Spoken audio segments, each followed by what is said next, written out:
एक बार चतुर्थ पाठ के रूप में चर्चा करेंगे अर्थ संग्रह की। जैसा कि हम लोगों ने कल चर्चा किया था प्रथम प्रकार पे, प्रथम प्रकार में एक अंश की चर्चा हम लोगों ने किया था। पहला प्रकार था गुण विधि विशिष्ट विधि।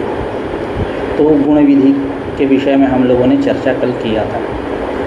आज हम लोग विशिष्ट विधि की चर्चा करेंगे और उत्पत्ति विधि की भी चर्चा करेंगे।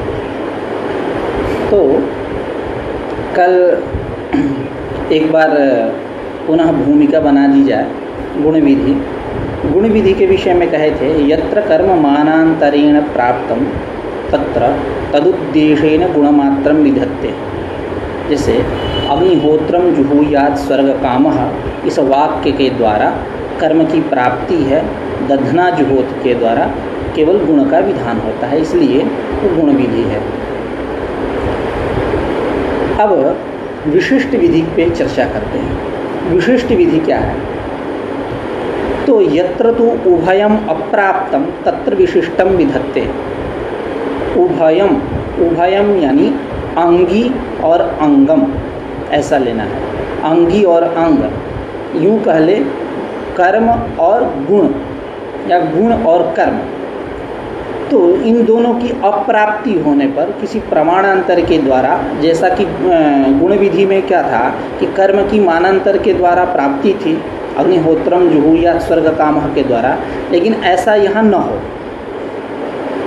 उदाहरण के रूप में रखेंगे सोमेन यजेत, इसी से याग का भी विधान होगा और इसी से गुण का भी विधान होगा। तत्समुचित उभय का विधान होता है, सोम विशिष्ट याग विधानम, ऐसा कहेंगे। तो ये विशिष्ट विधि है। तद विशिष्ट पृथक पृथक रूप से केवल याग का पृथक पृथक रूप से प्रत्येकम उभय से अविधानात्, यह भी चर्चा करेंगे। पृथक पृथक रूप से इनका विधान नहीं होगा, प्रत्येक का विधान नहीं होगा, क्योंकि वाक्य भेद प्रसंग हो जाएगा। इस सब की चर्चा करेंगे। तो यत्र तु उभयम अप्राप्तम, जहाँ उभय अंगी और अंग इन दोनों की यानी कर्म और गुण इन दोनों की अप्राप्ति हो, यानी अप्राप्ति प्रमाणांतरेण अप्राप्तम, ऐसा अर्थ कर लेंगे। तो जहाँ अंगी और अंग यानी गुण और कर्म की प्रमाणांतर से अप्राप्ति हो, यदि वहाँ विशिष्ट का विधान हो रहा है तो आप उसको विशिष्ट विधि समझिए। यथा करके उदाहरण दे रहे हैं। यथा सोमेन यजेत इत्यत्र सोमयागयोः अप्राप्तत्वात् सोम विशिष्ट याग विधानम। अब यहाँ सोमेन यजेत, यहाँ सोम यागयोः, अब सोम याग मत समझ लीजिएगा। सोम याग ऐसा नहीं है। सोम यानी सोम गुण और याग यानी याग कर्म, द्विवचन सोम यागयोः। यदि आप सोम याग समझेंगे तो वहाँ एक वचन होगा, तो वो नहीं है। ये सोम गुण के लिए है और याग जो है कर्म है। सोम याग, एक सोम याग भी होता है, वो सोम याग नहीं है। यहाँ सोम पद जो है सोम गुण का वाचक है और याग मतलब कर्म। तो द्विवचन सोम यागयोः अप्राप्तत्वात्, यानी गुण कर्मणोः अप्राप्तत्वात्, ऐसा अर्थ है। तो यथा सोमेन यजेत इत्यत्र इत्यस्मिन् स्थले सोम यागयोः अप्राप्तत्वात्, अप्राप्तत्वात् यानी प्रमाणांतरेण गुणकर्मणोः अप्राप्तत्वात्, ऐसा अर्थ करेंगे। सोम विशिष्ट याग विधानम, तो सोम यागयोः अप्राप्तत्वात् प्रमाणांतर से अप्राप्ति होने पर सोम विशिष्ट याग का विधान होगा। यानी सोम विशिष्ट का याग का विधान मतलब एक विशेषितम अपरम, ऐसा अर्थ करेंगे। एक विशेषितम अपरम, एक से विशेषित दूसरा।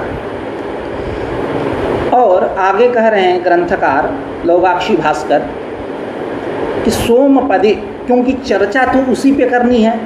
सोम पदे मत्वर्थ लक्षणया सोमवता यागेन इष्टम भावयेत् इति वाक्यार्थ बोधः। इसका वाक्यार्थ बोध क्या है?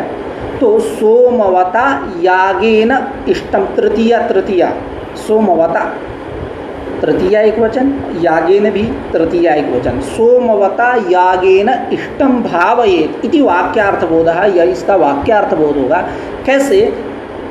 तो सोम पद में हम मत्वर्थ लक्षणा जब कर लेते हैं तब। मत्वर्थ लक्षणा मतलब मतो हो, मतुप प्रत्ययस्य यो अर्थः, क्या अर्थ उसका, संबंधी इति तस्य लक्षणया इति मत्वर्थ लक्षणया, अर्थात मतुप प्रत्यय करने पर जो अर्थ की प्राप्ति होती है तदर्थ में लक्षणा है। अर्थात यूं कह ले मतुप प्रत्ययांत में, मतुप प्रत्यांत सोम से सोमवान ऐसा होगा, तृतीय एक वचन में सोमवता ऐसा होगा। तो सोम पदे मत्वर्थ लक्षणया, सोम पद में, अब मत्वर्थ लक्षणा क्या चीज़ है तो इसकी चर्चा हम लोग करेंगे नामधेय प्रकरण में, क्योंकि नामधेयानांच नामधेयानांच विधेयार्थ परिच्छेदकतया अर्थवत्वम ऐसा कहेंगे। उसमें ये भी बात कहेंगे नामधेय जो है निमित्त चतुष्टय की अपेक्षा करता है। मत्वर्थ लक्षणा भयात, वाक्य भेद भयात, तद्व्यपदेशात, तत्प्रख्य शास्त्रात तद्व्यपदेशात, तो मत्वर्थ लक्षणा भयात नामधेयत्वम, उसकी चर्चा करेंगे वहाँ। तो करें सोम पदे मत्वर्थ लक्षणया, सोम पद में मत्वर्थ लक्षणा होने से सोमवता यागेन, सोमवता सोम गुणवता यागेन इष्टम भावयेत, इष्ट की कामना करिए इति वाक्यार्थबोध है, इसका वाक्यार्थबोध होता है। अब एक पूर्व पक्ष यहाँ रख रहे हैं, इसी पूर्व पक्ष में चर्चा करेंगे कुछ ग्रंथकार। तो पूर्व पक्ष है, पहले मैं पंक्ति बोल दे रहा हूँ, न च उभय विधाने वाक्य भेदः प्रत्येकम उभयस्य अविधानात् किंतु विशिष्टस्यैकस्यैव विधानात्।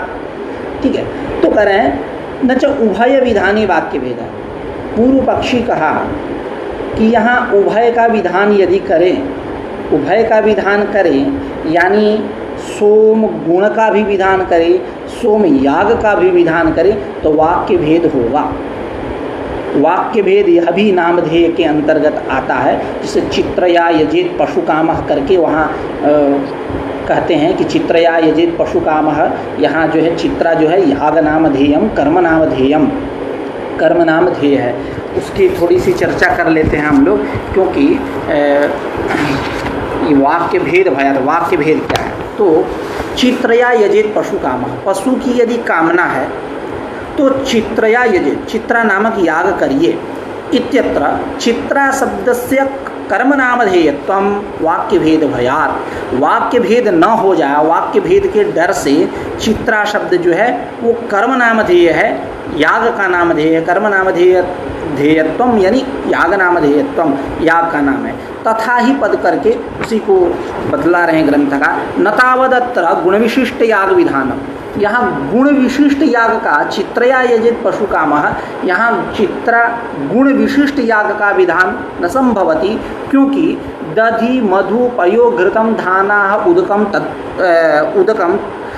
तंडुलाह तत्संसृष्टम प्रजापत्यम, इसके द्वारा ही गुण से भी तत्पात, उस वाक्य के द्वारा ही गुण का विधान है, इसलिए तद्विशिष्ट विधि अनुपपत्ति है। गुण विशिष्ट विधि मानने पर गुण से भी तत्पात तद्विशिष्ट विधि तद्विशिष्ट याग विधि अनुपत्ति है, गुण विशिष्ट जो कर्म विधि है इसकी उपपत्ति नहीं हो पाएगी।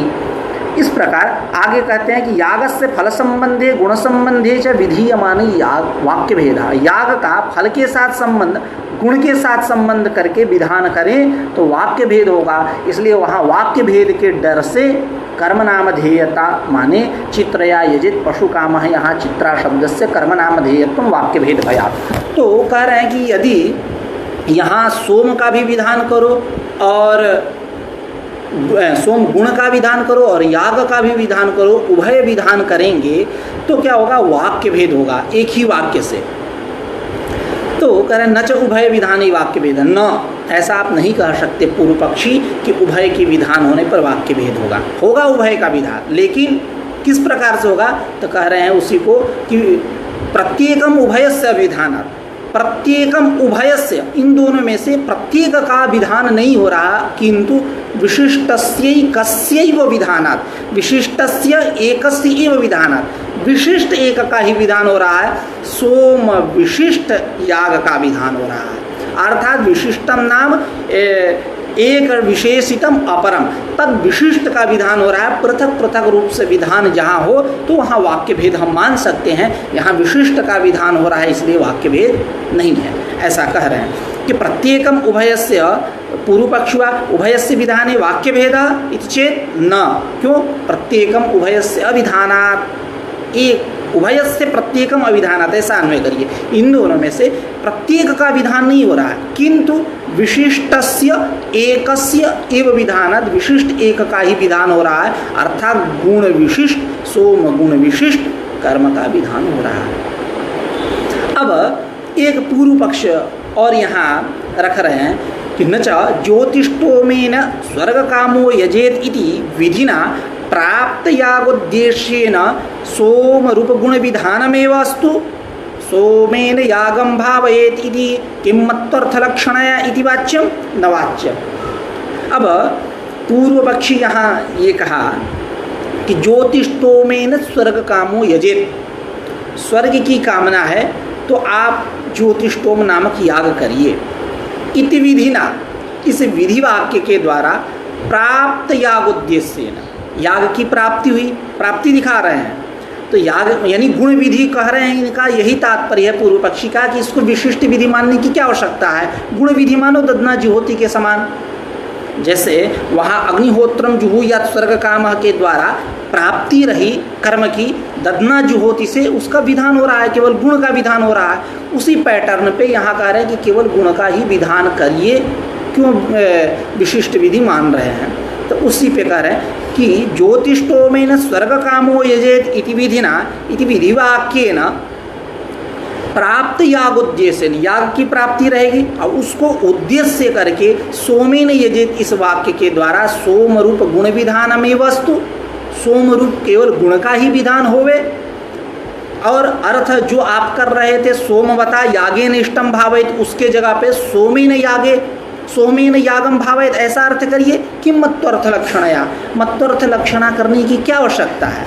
इति वाच्यम न वाच्यम, यदि ऐसा तुम पूर्व पक्ष करते हो तो नहीं कह सकते, इसका समाधान दिया जा रहा है। तो पूर्व पक्ष एक बार फिर से कर लेते हैं कि पूर्व पक्षी यह कहा कि ज्योतिष्टोमेन यजेत, ज्योतिष्टोमेन स्वर्ग कामो यजेत, इस वाक्य के द्वारा, इस विधि वाक्य के द्वारा, विधि के द्वारा हम याग की प्राप्ति बतलाएंगे। और सोमेन यजेत, यह जो वाक्य है यह केवल गुण का विधान करेगा। सेम ददना जुहोति का पैटर्न मानिए, गुण विधि मानिए, यहाँ मत्वर्थ लक्षणा करने की क्या आवश्यकता है। ऐसा पूर्व पक्ष बन के तैयार हुआ। उसी को ग्रंथकार कह रहे हैं, न च ज्योतिष्टोमेन स्वर्ग कामो यजेत इति विधिना प्राप्त यागोद्देश्येन सोम रूप गुण विधानमेवास्तु सोमेन यागम भावयेत इति किं मत्वर्थ लक्षणाया इति वाच्यम। तो वाच्यम न वाच्यम, ऐसा तुम पूर्व पक्षी नहीं कह सकते। उसका समाधान सुनो, समाधान दे रहे हैं। तस्य अधिकार विधित्वेन उत्पत्ति विधित्वा संभवात्, ये इसका समाधान है एक लाइन में, एक पंक्ति में। ये पूर्व पक्ष का समाधान है कि यहाँ रही बात कि तुम किम मत्वर्थ लक्षणया कह रहे हो, गुण विधि कह रहे हो कि गुण विधि हो जा, नहीं कह सकते।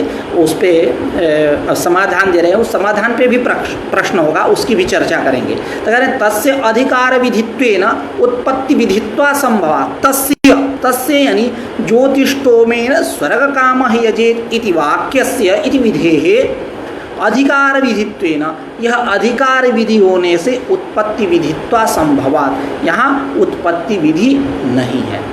तो अब थोड़ी सी पहले अधिकार विधि क्या है, उत्पत्ति विधि क्या है, संक्षिप्त रूप से चर्चा करेंगे और यहाँ एक नई बात की कल्पना करेंगे, अपने से बुद्धि का विकास करेंगे यहाँ। तो पहले अधिकार विधि के विषय में कहे कि अधिकार विधि मतलब कर्मजन्य फल स्वाम्य बोधको विधि। अधिकार विधि कर्मजन्य फल स्वाम्य बोधको विधि, काम्य कर्म, नैमित्तिक कर्म, नित्य कर्म की भी चर्चा वहाँ हुई अधिकार विधि की जब हम लोग चर्चा करेंगे। तो कर्मजन्य फल, उस फल का कोई ना कोई स्वामी होगा जो उसको भोगने वाला होगा। तो कर्मजन्य फल स्वाम्य, उस स्वामिता का बोध कराने वाली जो विधि है उस विधि को हम बोलेंगे अधिकार विधि। कर्मजन्य फलस्वाम्य बोध को विधि अधिकार विधि। ऐसा कर्मजन्य फलस्वाम्यम नाम वहाँ कहते हैं। कर्मजन्य फलस्वाम्य क्या है? तो कर्मजन्य फल भोक्तृत्वम या कर्मजन्य फल भोक्तृता, यही है कर्मजन्य फलस्वाम्य। ये अधिकार विधि। उत्पत्ति विधि क्या है? संक्षिप्त रूप से इसको भी जान जाए, यानी कर्म स्वरूप मात्र बोध को विधि उत्पत्ति विधि। कर्म स्वरूप मात्र बोध को विधि उत्पत्ति विधि, यानी कर्म याग होम तत्स्वरूप मात्र बोध को विधि। जैसे आगे इसकी भी चर्चा करने वाले हैं, तुरंत हम लोग भी चर्चा करेंगे। कर्म स्वरूप मात्र बोध को विधि उत्पत्ति विधि, जैसे अग्निहोत्रम जुहोति, केवल याग स्वरूप मात्र बोध को विधि जो है उसको उत्पत्ति विधि है। तो यहाँ करेंगे तस्य अधिकार विधित्वेन उत्पत्ति विधित्वा संभवात्। तस्य यानी ज्योतिष्टोमेन स्वर्ग कामः यजेत इति विधेः, यह जो विधि है इस विधि को अधिकार विधित्वेन, अधिकार विधि होने से उत्पत्ति विधित्वा संभवात्, उत्पत्ति विधि नहीं है। इसका मतलब एक बात यहाँ हम लोग निकालें क्या, यानी गुण विधि वहीं हो सकती जब कर्म की आप प्राप्ति जिससे दिखला रहे हो उसको उत्पत्ति विधि होना चाहिए, क्योंकि कर्म स्वरूप मात्र बोध को विधि उत्पत्ति विधि है। अब उत्पत्ति विधि कर्म का ज्ञान कराई तब गुण का आप विधान कर सकते हैं। इस वाक्य से ये निकला, समाधान तो यही दे रहे हैं कि तस्य अधिकार विधित्वेन, यानी ज्योतिष्टोमेन स्वर्ग कामो यजेत इति विधेः, अधिकार विधित्वेन, इसको अधिकार विधि होने से उत्पत्ति विधित्वा संभवात्, उत्पत्ति विधि नहीं है। तो इससे क्या निकला, इस समाधान से क्या निकला? इस समाधान से ये निकला कि आप जिस कर्म की मानांतर के द्वारा प्राप्ति दिखला रहे हो उस मानांतर को उत्पत्ति विधि होना आवश्यक है, तब गुण विधि बनेगा। तो इस प्रकार हम लोग कल्पना करेंगे, अर्थ लगाएंगे। तो तस्य अधिकार विधित्वेन अर्थात ज्योतिष्टोमेन स्वर्ग कामो इति विधेः, अधिकार विधित्वेन, इसको अधिकार विधि होने से उत्पत्ति विधित्वा संभवात्, उत्पत्ति विधि इसमें नहीं है। तो जब उत्पत्ति विधि नहीं है तो आप जो कर्म की प्राप्ति दिखला रहे थे, ज्योतिष्टोमेन स्वर्ग कामो यजेत, इससे आप कर्म की प्राप्ति मत दिखलाइए। अब इस यहाँ फिर एक पूर्व पक्ष तैयार कर रहे हैं इसी श्रृंखला में। तो कह रहे हैं ननु उद्भिदा यजेत पशुकामः इत्यस्यैव ज्योतिष्टोमेन इत्यस्यापि उत्पत्ति अधिकार विधित्वम अस्तु इति चेत न। कह रहे हैं कि उद्भिदा यजेत पशुकामः, पशु की कामना है तो आप उद्भिद नामक याग करिए। यहाँ याग कर्म नामधेय है, उद्भिद गुण नामधेय नहीं है, याग नामधेय है, कर्म नामधेय है। उद्भिद यानी खनित्र होता है, खुरपी कुदाली इत्यादि, ठीक है। तो यहाँ याग नामधेय है, कर्म नामधेय है। तो उद्भिदा यजेत पशु कामः, पशु की कामना है तो आप उद्भिद नामक याग करो। अब इसको दृष्टांत के रूप में रखते हुए अपने मतों को रख रहे हैं ग्रंथकार कि ननु पूर्व पक्ष उद्भिदा यजेत पशु कामः इत्यस्यैव, इसके समान ज्योतिष्टोमेन इत्य, यह जो विधि है इसको भी हम उत्पत्ति अधिकार विधित्वम अस्तु इति चेत, उत्पत्ति विधि जिस प्रकार उद्भिदा यजेत पशु कामः यह उत्पत्ति विधि भी है, अधिकार विधि भी है, ठीक उसी प्रकार हम इसको भी हम ज्योतिष्टोमेन यजेत ज्योतिष्टोमेन स्वर्ग कामो यजेत, इसको हम उत्पत्ति विधि और अधिकार विधि दोनों मानेंगे। तब उत्पत्ति विधि हुई, अब हमको गुण विधि मानने में कोई दिक्कत नहीं है।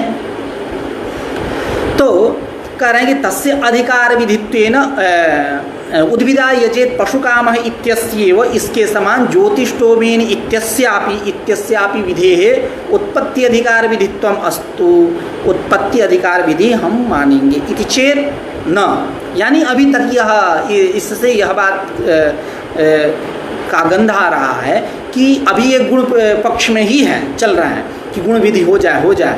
तो कह रहे हैं कि तस्य उद्भिदा यजेत पशुकामः, उद्भिदा यजेत पशुकाम इत्यस्यैव ज्योतिष्टोमेन इत्यस्यापि उत्पत्ति अधिकार विधित्वम अस्तु, उत्पत्ति अधिकार विधि मान ले। इति चेत न, यदि आप ऐसा कहोगे तो नहीं कह सकते। क्यों कि दृष्टान्ते उत्पत्ति वाक्यांतराभावेन अन्यथानुपपत्त्या तथात्वाश्रयणात्, तुम जो दृष्टांत दे रहे हो किसका दृष्टांत दे रहे हो? तो उद्भिदा यजेत पशु कामः, इसका दे रहे हो कि जिस प्रकार वो उत्पत्ति अधिकार विधि है, दोनों है, उसी प्रकार हम ज्योतिष्टोमेन स्वर्ग कामो यजेत, हम इसको उत्पत्ति अधिकार विधि मान लेंगे।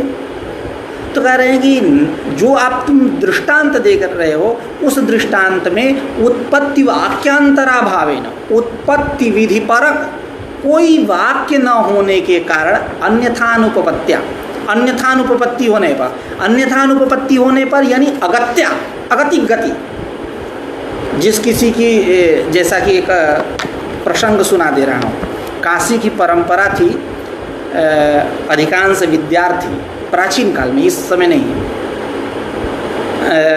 जहाँ की मैं सुना हूँ, एक दशाश्वमेध घाट है और एक 80 घाट।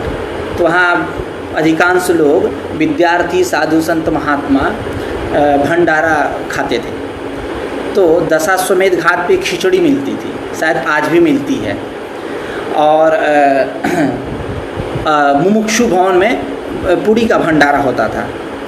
तो जिसको, लेकिन वहाँ भीड़ होते थे, तो जिसको पूड़ी नहीं मिल पाता था, टोकन होता था, तो पूड़ी नहीं मिल पाती थी, या मतलब जो भी मतलब बढ़िया व्यंजन मिल रहा होगा तो नहीं मिल पाता था, तो लोग सोचते थे चलो कोई बात नहीं, वहाँ चल के खिचड़ी खा लेंगे। यही अगतिक गति है। जैसा व्याकरण में कुछ समास न हो तो सहसुपा जिंदाबाद, ऐसा करके सहसुपा से समास कर लेंगे, ऐसा मानते हैं। तो इसलिए उसको अगतिक गति की कहा गया। तो उसी प्रकार यहाँ कह रहे हैं कि दृष्टान्ते उत्पत्ति वाक्यांतरा भावेन अन्यथानुपपत्त्या तथात्वाश्रयणात्। दृष्टांत में, दृष्टांत यह जो है उद्भिदा यजेत पशु कामः, जो हम दृष्टांत के रूप में रखें यहाँ, तो इस दृष्टांत में उत्पत्ति वाक्यांतरा भावेन, उत्पत्ति विधि परक वाक्य न रहने पर, वाक्यांतर का अभाव होने से अन्यथानुपपत्त्या, अन्यथानुपपत्त्या यानी अगत्या, अगति गति, तथात्वाश्रयणात्, उसमें तथात्व का आश्रयण करेंगे, अर्थात उसको हम उत्पत्ति विधि भी मानेंगे और अधिकार विधि भी मानेंगे। तथात्वाश्रयणात् यानी उत्पत्ति आश्रयणात्, उत्पत्ति विधित्वाश्रयणात्, उत्पत्ति विधि का आश्रयण करेंगे। तो यानी उभय मानेंगे वो दृष्टांत में, कोई, क्योंकि उत्पत्ति वाक्यांतर है ही नहीं, तो अन्यथा अनुपपत्त्या हम तथात्वाश्रयण कर लेंगे। तो अब यहाँ बात रही कि आप इसी पैटर्न पे ज्योतिष्टोमेन यजेत स्वर्ग कामः पे जा रहे थे कि इसके समान उद्भिदा यजेत पशु कामः के समान इसको भी मान लिया जाए, उत्पत्ति विधि और अधिकार विधि दोनों मान लिया जाए। तो उत्पत्ति विधि पक्ष दोनों जब मान लेंगे तो उत्पत्ति विधि है, कर्म की प्राप्ति रही, गुण का विधान हो सोमेन यजेत करके तका रहे उस पर। किंच ज्योतिष्टोमेन इत्यस्य उभय विधित्वे अनेनैव यागः तस्य फल संबंधोपि बोधनीयः इति सुदृढ़ो वाक्य भेदः। कह रहे हैं कि यह सुदृढ़ वाक्य भेद हो जाएगा, जबरदस्त, एकदम दीर्घकाल नैरंतर्य सत्कारा सेवितो दृढ़ भूमि हो जाएगी यहाँ। यही दृढ़ भूमिता अभ्यास हो जाएगा, तत्र स्थितो यत्नोभ्यासः। तो कह रहे हैं कि किंच ज्योतिष्टोमेन इत्यस्य उभय विधित्वे, ज्योतिष्टोमेन यजेत स्वर्ग कामः पशु कामः, इसको उभय विधि मानने पर, अर्थात उत्पत्ति विधि अधिकार विधि, इन दो, देखिए ये तो अधिकार विधि है, ज्योतिष्टोमेन यजेत पशु कामः, यहाँ केवल उभय विधि करने का तात्पर्य, मतलब अधिकार तो है, उत्पत्ति विधि भी हो जाए, ऐसा तात्पर्य है कि किंच ज्योतिष्टोमेन इत्यस्य उभय विधित्वे, इसको उभय विधि माने, अर्थात अधिकार उत्पत्ति दोनों माने। तो अनेनैव, अनेनैव मतलब ज्योतिष्टोमेन यजेत पशु काम है, अनेनैव वाक्येन यागः, याग और तस्य यागस्य, उस याग का जो फल, क्योंकि अधिकार विधि की भी कोई ना कोई महिमा होगी, क्योंकि कर्मजन्य फल स्वाम्य बोधको विधि अधिकार विधि है, उत्पत्ति विधि की महिमा उसी से ही कर्म स्वरूप मात्र बोधको विधि उत्पत्ति विधि, तो वो याग का ज्ञान कराएगा, अधिकारी विधि अपना काम करेगी फल का। तो इस प्रकार दोनों अनेनैव ज्योतिष्टोमेन यजेत पशु कामः, अनेनैव वाक्येन, इसी वाक्य के द्वारा यागः, याग का, और तस्य यागस्य फल संबंधो भी, और उस याग का फल के साथ संबंध क्या है, इसका बोधनीय, बोध करना होगा। अनेनैव यागः तस्य फलसंबंधोऽपि बोधनीयः बोध होगा इति सुदृढ़ो वाक्य भेद। तब तो और मजे से हो जाएगा वाक्य भेद। अभी छोटे मोटे वाक्य भेद की बात कर रहे थे, अब सुदृढ़ वाक्य भेद हो जाएगा। इसलिए तद्वरम सोमपदे मत्वर्थ लक्षणया विशिष्ट विधानम, इसलिए तद्वरम श्रेष्ठम, यही श्रेष्ठ है कि सोम पद में आप मत्वर्थ लक्षणा करके विशिष्ट का विधान करिए, आप गुण विधि के पक्ष में मत रहिए। तमाम ये दोष है। इस प्रकार इति विधि परिच्छेदे विधि स्वरूप निरूपणम, इस प्रकार विधि परिच्छेद में हम लोगों ने विधि स्वरूप का निरूपण किया। अब एक प्रकार की चर्चा हम लोगों ने किया, एक प्रकार यानी यही गुण विधि और विशिष्ट विधि। अब दूसरे प्रकार पे चर्चा करेंगे। यही दूसरा प्रकार यूँ कह ले प्राण है अर्थ संग्रह का।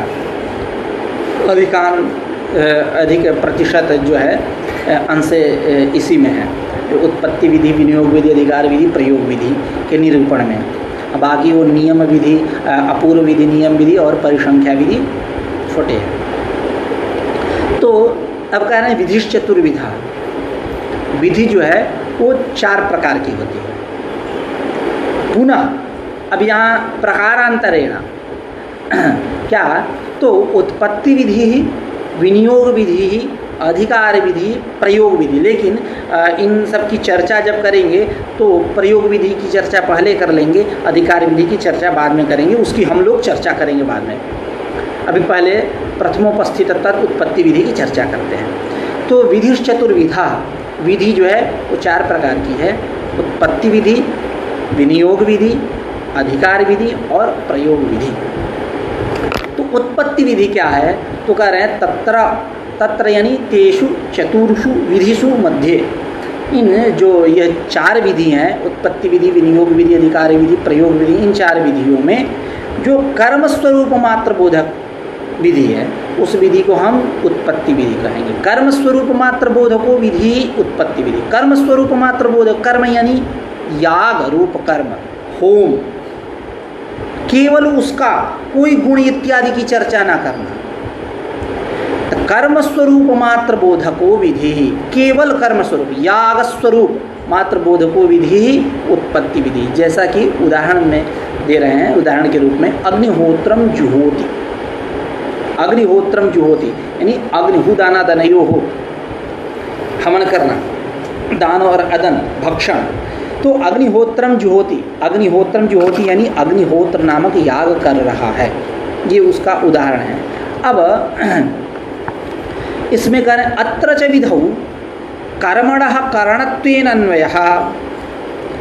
अत्र च विधौ, अत्र च विधौ यानी उत्पत्ति विधौ, इस उत्पत्ति विधि में कर्मणः करणत्वेन अन्वयः, कर्म का करणत्वेन अन्वय होगा, न तो तृतीयांतत्वेन, ऐसा नहीं, करणत्वेन। और हाँ, अत्र च विधौ, अत्र च विधौ यानी उत्पत्ति विधौ कर्मणः करणत्वेन अन्वयः, कर्म का करणत्वेन अन्वय होगा। तो कर्म क्या, अग्निहोत्रम जुहोति, अग्निहोत्रम में द्वितीया। तो उस अग्निहोत्रम, यह जो कर्म है उसका हम करणत्वेन अन्वयः जब यह कह रहे हैं तो हमको दिखलाना होगा, प्रदर्शित करना होगा, जिससे लगे कि हाँ करणत्वेन अन्वय है। तो उसी को लेकर के आगे कहेंगे अग्निहोत्रम की जगह पे अग्निहोत्र होमेन, अग्निहोत्रेय होमेन तृतीया, वही करण, करणार्थी तृतीया। तो अत्र च विधौ उत्पत्ति विधौ कर्मणः करणत्वेन अन्वयः, कर्म का करणत्वेन अन्वय होगा। तो अर्थ होता है अग्निहोत्र होमेन इष्टम भावयेत, अग्निहोत्र होम के द्वारा इष्ट की भावना करिए, इष्ट की कामना करिए। अब यहाँ एक पूर्व पक्ष उपस्थापित कर रहे हैं ननु करके, कह रहे हैं कि ननु यागस्य द्वे रूपे द्रव्यम देवता च, यागस्य द्वे रूपे, याग के 2 रूप होते हैं, पहला द्रव्य दूसरा देवता, पहला द्रव्य दूसरा देवता। अब यहाँ अग्निहोत्रम जुहुयात, ये अग्निहोत्रम जुहोति, यहाँ न द्रव्य का दर्शन हो रहा है न देवता का दर्शन हो रहा है। तो यानी रूपाश्रवण हुआ, याग के दो रूप हुए, द्रव्य और देवता। अब यहाँ तथा च रूपाश्रवणे, रूप का अश्रवण होने से, अर्थात रूप का अश्रवण होने से, यानी न द्रव्य का श्रवण हो रहा है न देवता का श्रवण हो रहा है, रूप का अश्रवण हुआ। रूप का अश्रवण होने से अग्निहोत्रम जुहोति इति कथम उत्पत्ति विधि ही, अग्निहोत्रम जुहोति यह कैसे उत्पत्ति विधि है। इसको हम कैसे, उत्पत्ति विधि में रूप का और श्रवण होना चाहिए, यानी रूप द्रव्य और देवता का श्रवण होना चाहिए ही चाहिए। तो यहाँ रूप का श्रवण नहीं हुआ, यानी द्रव्य देवता का श्रवण नहीं हुआ, इसलिए अग्निहोत्रम जुहोति इति कथम उत्पत्ति विधि, यह कैसे उत्पत्ति विधि है, यह प्रश्न हुआ। तो कह रहे हैं कि अग्निहोत्र शब्दस्य तु तत्प्रख्य न्यायेन नामधेयत्वात् इति चेत् न।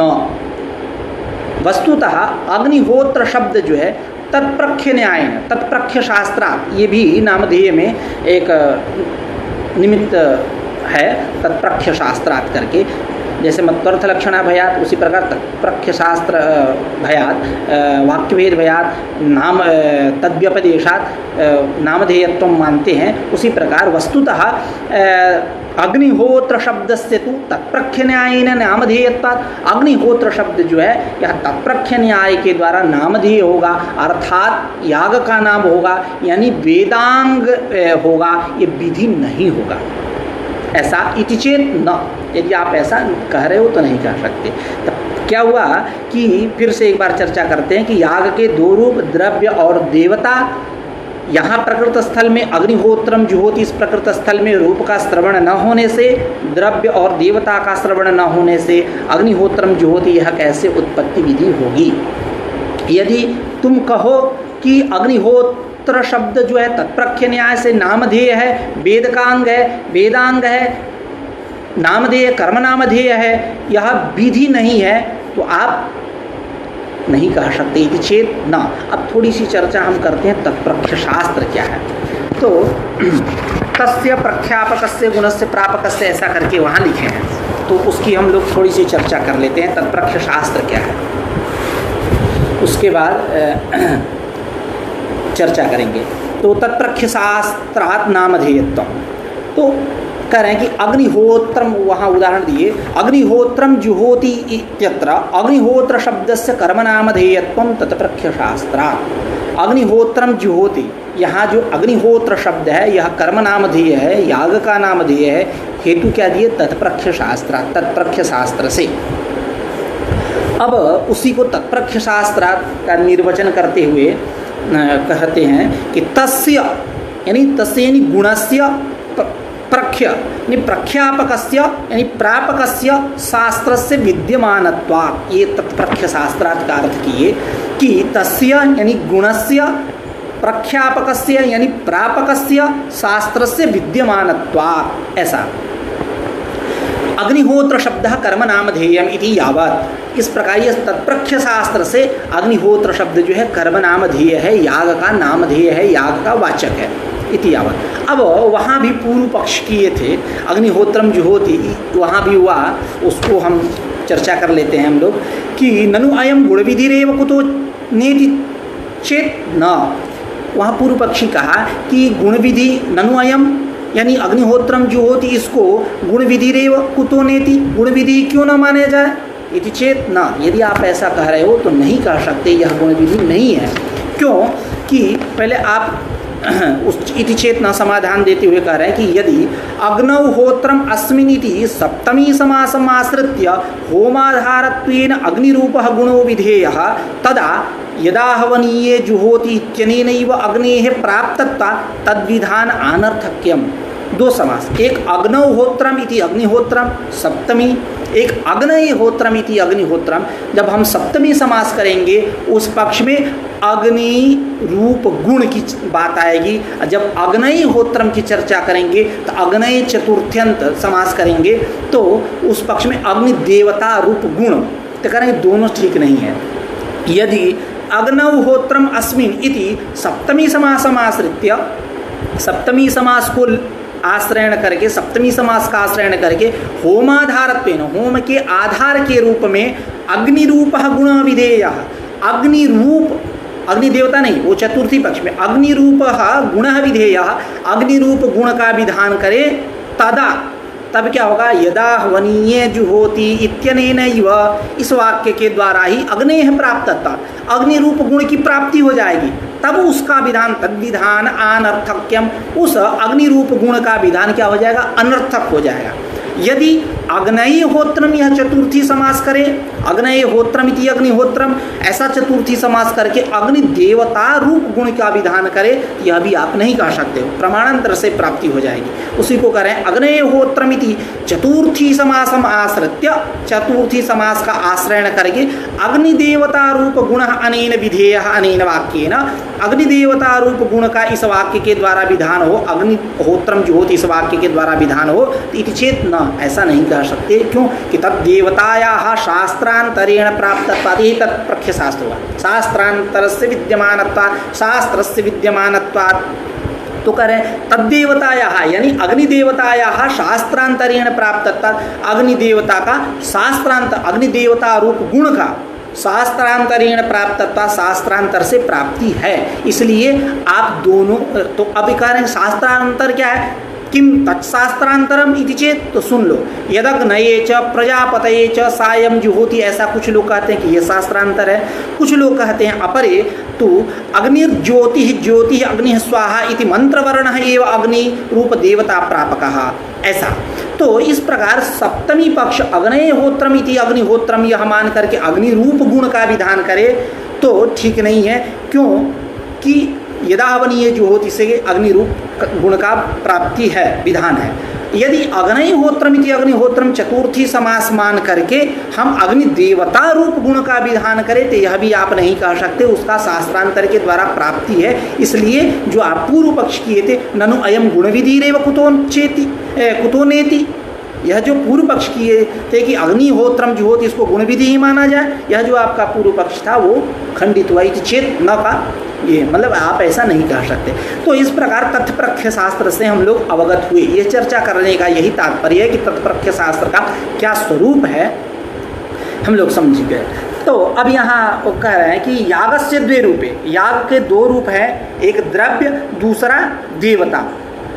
तथा च रूपाश्रवणे, रूप का अश्रवण होने से यानी द्रव्य और देवता इसका अश्रवण होने से अग्निहोत्रम जुहोति स्थल में अग्निहोत्रम जुहोति इति कथम उत्पत्ति विधि, कैसे इसको हम उत्पत्ति विधि मानेंगे। यदि तुम कहो कि अग्निहोत्र शब्द जो है तत्प्रख्य शास्त्र जिसकी हम लोग चर्चा किए, तत्प्रख्य शास्त्र अर्थात तत्प्रख्य न्याय से नामधेय है, कर्म नामधेय है, तो इति चेत न, यदि आप ऐसा कहो तो नहीं कह सकते। क्यों कि रूपाश्रवणेपि अस्य उत्पत्ति विधित्वा, कह रहे हैं कि रूप का अश्रवण होने पर भी, रूप का श्रवण न होने पर भी, यानी रूप यानी वही द्रव्य और देवता यहाँ न सुनाई देने पर भी, रूपाश्रवणेपि, रूप के अश्रवण होने पर भी उत्पत्ति विधित्वा, उसमें उत्पत्ति विधित्व है। अग्निहोत्रम जुहोति में उत्पत्ति विधित्व है, उसको आप हटा नहीं सकते।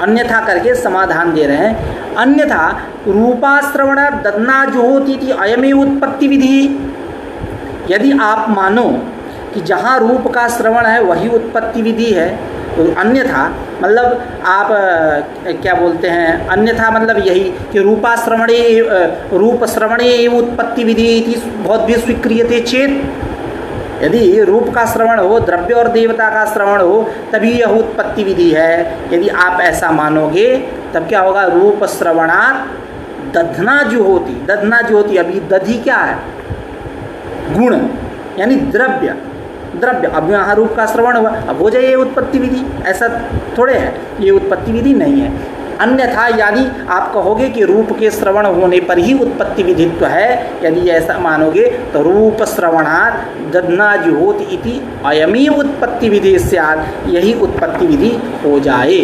तथा च अग्निहोत्रम जुहोति इति वाक्यम अनर्थकम स्यात्, तब जो ये अग्निहोत्रम जुहोति वाक्य है ये तो अनर्थक हो जाएगा, इसकी क्या आवश्यकता। अब यहाँ अग्निहोत्र होमेन इष्टम भावेति, यह भी अन्वय नहीं हो पाएगा। क्यों कि अत्र च विधौ कर्मणः करणत्वेन अन्वेति कहे थे, अत्र च विधौ यानी उत्पत्ति विधौ, उत्पत्ति विधि में कर्म करणत्वेन अन्वित होता है। अब यह अर्थ थोड़े आएगा, अभी आप गुण विधि मान करके इसको दन्ना जुहोती के समान इसको उत्पत्ति विधि मान लिए, उसके समान हाँ तत्प्रख्य रूप, हाँ ये कहे अन्यथा मतलब रूपाश्रवणे रूप श्रवणे रूप का श्रवण होने पर ही उत्पत्ति विधि हो, यदि आप ऐसा कहोगे तदना जो होती यही उत्पत्ति विधि हो जाएगा, तब अग्निहोत्रम जो होती है वाक्य जो है अनर्थक हो जाएगा। इसका अर्थ अग्निहोत्र होमेन इष्टम भावेत बतलाना है, वो अर्थ नहीं आ पाएगा, क्यों कि विधि ही नहीं रह पाएगी उत्पत्ति विधि, तो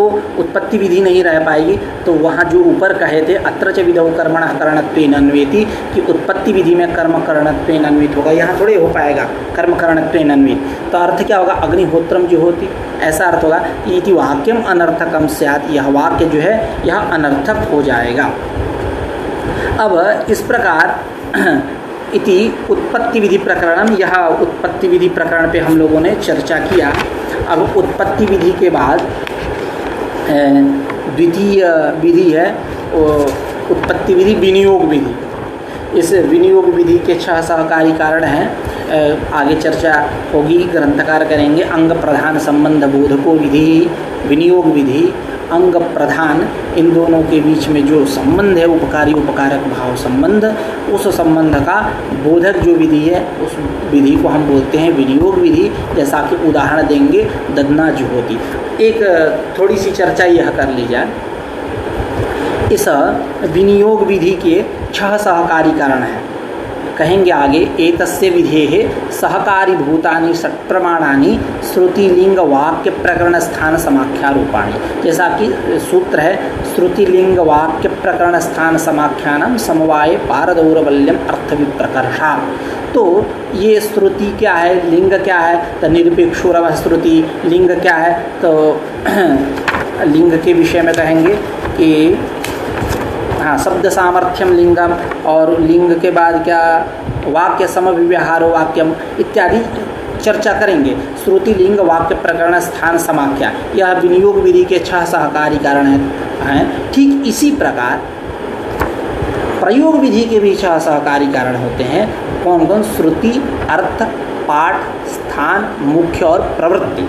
तो यहाँ पारदौर्बल्यता है। पारदौर्बल्यता यानी पर की दुर्बलता, पूर्व की सबलता, यूँ कह लें। इस प्रसंग में हम लोग चर्चा करेंगे। एक भामती में पंक्ति है, वहाँ कहते हैं पूर्वात् परबलीयस्त्वं यत्र नाम प्रतीयताम अन्योन्य निरपेक्षाणाम यत्र जन्म धियाम भवेत्। इसकी चर्चा हम लोग करेंगे विस्तृत रूप से, इसलिए आज का पाठ इसी पड़ाव पे ख़त्म करते हैं और कल पुनः नई ऊर्जा के साथ विनियोग विधि पे चर्चा करेंगे, क्योंकि अब एक प्रकरण का उल्लंघन नहीं करना चाहिए।